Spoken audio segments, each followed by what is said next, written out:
AGX-04 ガーベラテトラ。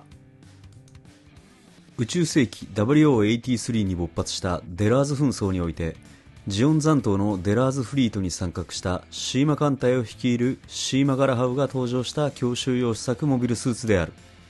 本機は地球連邦軍再建計画の一環として実施されたアナハイムエレクトロニク社と地球連邦軍によるガンダム開発計画に基づく機体案の一つで、対モビルスーツ戦闘に特化された強襲用モビルスーツ RX78GP04G を原型としている。出自を偽装するため外装の衣装や動力系の部品がジオン系のものと換装されているが、その実施時期などは不明である。というわけで、どうもプラシキです。本日は機動戦士ガンダム WO83 スターダストメモリーに登場するガーベラテトラを作っていきたいと思います。2013年7月発売で、販売価格は1980円となっております。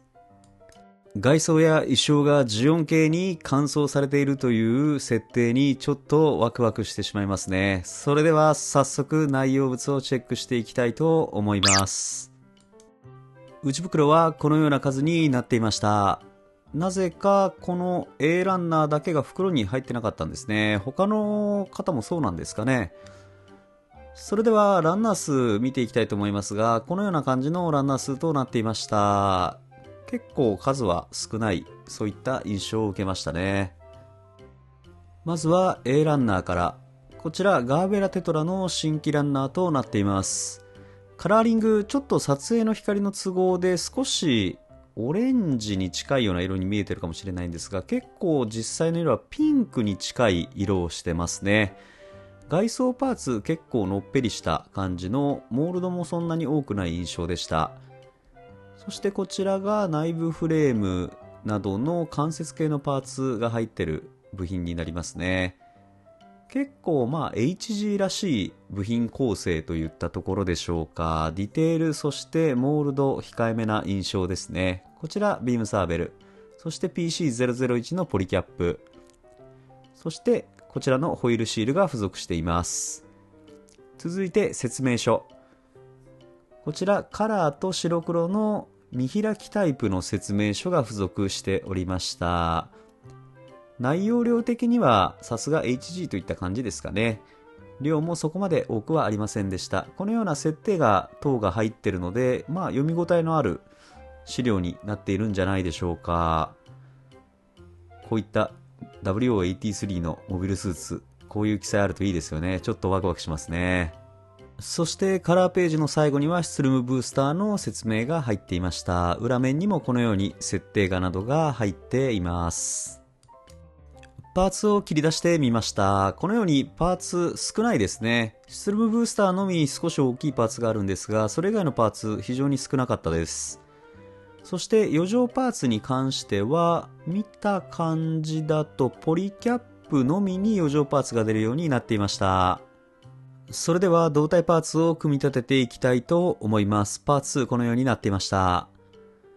今回作っていく中で、こちら HG なので作りは非常にはめ合わせなどの簡単な構成になっている、そういった印象でしたね。そしてこの動力パイプの位置なんですが、実は間違えてます。後ほど気づくんですが、つける方向が逆でしたね。そしてこちらバックパックの位置、細かい部分も少し色分けがされているような作りとなっていました。そして完成した胴体がこちら。意外とですね、HG なんですが、合わせ目などもあまり昔のキットにしては出ないような作りとなっていましたね。胴体パーツの後ろ部分に少し合わせ目、はめ合わせのため出るようにはなっているんですが、それ以外の部分はあまり大きく目立つような合わせ目はありませんでした。単色のモビルスーツにはなるんですけど、結構いいですね。続いて頭部パーツ。パーツはこのようになっています。頭部パーツは HG らしいシンプルな構成ですね。このように物合いは自分の好きな位置に貼る仕様となっていました。それぞれのパーツ、はめ合わせで構成をしていきます。このようにアンテナの方も差し込みで構成。そして出来上がった頭部がこちらになります。意外とシンプルな構成ではあるんですが、物合いなどの部分がシールになっている以外、合わせ目なども出ないような構成になっていますね。ダクトなども別になっています。続いて腕部パーツ。パーツはこのようになっています。腕部ですが、前腕部、このようなパーツの構成となっていました。シンプルな構成になっていますね。そして動力パイプなどは別パーツとなっています。パーツもある程度細かく分割されていました。上腕部とのドッキング、そして肩アーマーは単純な構造となっています。そしてこちらポリキャップにスラスターを差し込み、このパーツを差し込みます。そして今差し込んだパーツなんですが、結構先が折れやすいらしいので注意しましょう。そして肩アーマーを軸でポリキャップとジョイントします。そしてマニピュレーターはボールジョイント。そしてこちらが肩アーマーの先につくパーツですね。このようにはめ合わせて腕部の完成となります。こちらもそうですね、前腕部のところに少し合わせ目が出るんですが、それ以外の部分に関しては腕部自体にはそんなに出ないですね。肩アーマーの位置にはめ合わせの合わせ目がどうしても出てしまう構造となっています。腕部かっこいいですね。続いて脚部パーツとなります。パーツ2このようになっています。脚部も非常にシンプルな作りとなっていました。脚部の内部構成このようになっています。膝の部分2段階で曲がるような構成ですね。になっていました。そして足首の位置もこのようにスライドする可動域が設けられています。そしてパーツをはめ合わせていきます。こちらもパーツが結構分割をされていました。太もものパーツ、こちらもはめ合わせ。そしてこちらふくらはぎの部分もパーツ別パーツとなっています。足首はボールジョイントで接続。脚部完成しました。シンプルな構成なんですが、合わせ目は段落ちモールド化されていたり、パーツ分割で目立たないような構成となっていました。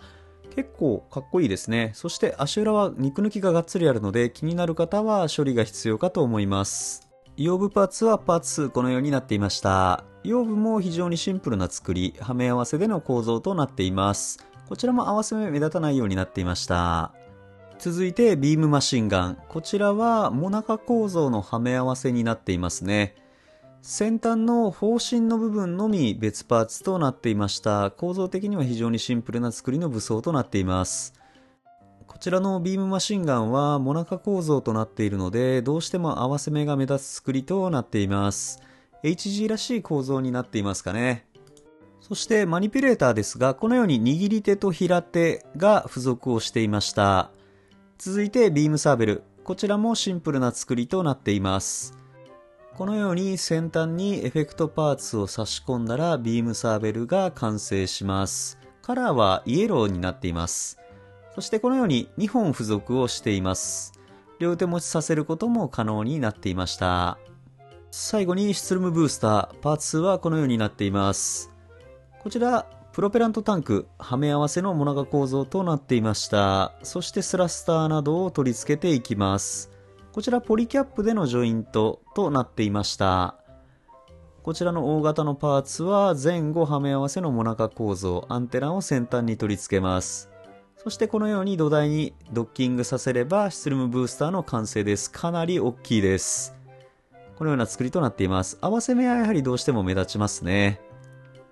さて、それではパーツすべて揃ったので取り付け、そして可動域を見ていきたいと思います。腰部と脚部の接続は軸での接続、ポリキャップ接続となっていました。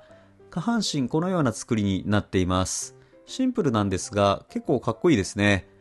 そして可動域、このように開く動作、ここ干渉するのでこの位置までしか開きません。そして前後は結構大きく稼働しますね。可動域広く取られています。そして膝部分の可動域ですが、このように一応2段階で開くようにはなっていますが、ふくらはぎ部分が干渉するのでこの位置までしか曲がらないようになっていました。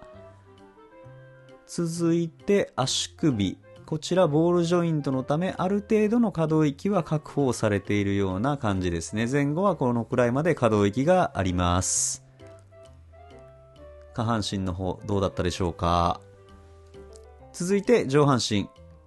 腕部との接続はポリキャップでボールジョイントとなっています。両側ともボールジョイントでの接続。上半身結構ゴツゴツした感じの上半身ですね。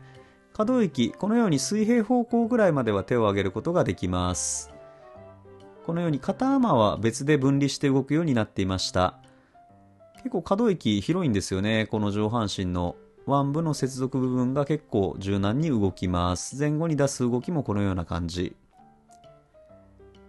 そしてこちら上腕部360度回転し、膝はこのように90度ぐらいですかね、曲がるようになっていました。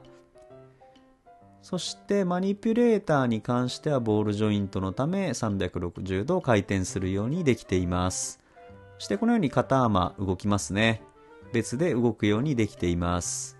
肘などの可動域はそこそこでしたが、この付け根の部分の可動域は大きめに取られている上半身になっていました。そして頭部はボールジョイントでの接続となっています。上半身このような感じ。頭部ある程度前後に動きますね。横に関してはボールジョイントなんですが、肩アーマーの出てるところが干渉するのであまり大きくは動かせないですね。左右にある程度触れるような作りになっていました。このような感じになっています。そして上半身とのドッキングなんですが、この時に気づくんですね。動力パイプの向きが逆なのでうまくはまりませんでした。今からちょっと取り付け替えたいと思います。そして取り付け替えたらこのように上半身とボールジョイントでのドッキングとなりました。いいですね、ガーベラテトラ。結構シンプルな作りになっているんですが、かっこいい単色のモビルスーツとなっています。各所に少しこのパーツが見えて色分けされているのがいいですね。そしてスツルムブースターですが、このようにバックパックの部品を外し差し込むような作りになっていました。ポリキャップでの接続となっています。かなり大型のブースターですね。ただこれつけてもしっかりと立つことができます。バランスはよくできてましたね。これでガーベラテトラの完成です。HGUC144 分の1ガーベラテトラ完成しました。どうでしょう、この見た目。結構シンプルな作りのモビルスーツですかね。モールドなどもまあ適度には入っているんですが、単色のため少しのっぺりした印象は受けましたね。ただこれ墨入れとかすると結構くっきりメリハリが効いた感じでかっこいい機体になるような気がしますね。全体的に少し大味な感じがあるキットではあったんですが、それでもまあかっこよく仕上がっているんじゃないでしょうか。結構個人的にはこの上半身の作りが好みですね。ジオン軍らしいモビルスーツというか、そういった作りが好きですね。そして武装パーツ、このようにポージング取らせてみました。こちらまずビームマシンガンからですね。このビームマシンガンも似合いますね。なんかスラスターがついてる。そしてこのシツルムブースターもあるのでかなり速そうなイメージですね。さすが強襲用モビルスーツといったところでしょうか。このようなポージング、平手もついているので似合います。そしてビームサーベルとビームマシンガン、このように持たせることも可能になっています。ビームサーベルは両手に持たせることもできますね。そして後ろから見た状態、このようなスラスターが見えている状態となります。プロペラントタンクもしっかりついています。どうだったでしょうか、ガーベラテトラ。結構かっこいいシンプルな構成のモビルスーツとなっていました。今回 HGUC144 分の1ガーベラテトラを作った感想ですが、スタイルはシンプルながらかっこよく単色の機体になるので、色分けなどは程よくできていました。少し前の HGUC キットになるので、足裏の肉抜きやモールドなど各所に大味な感じがあります。合わせ目も肩アーマーなど各所に出るようになっていました。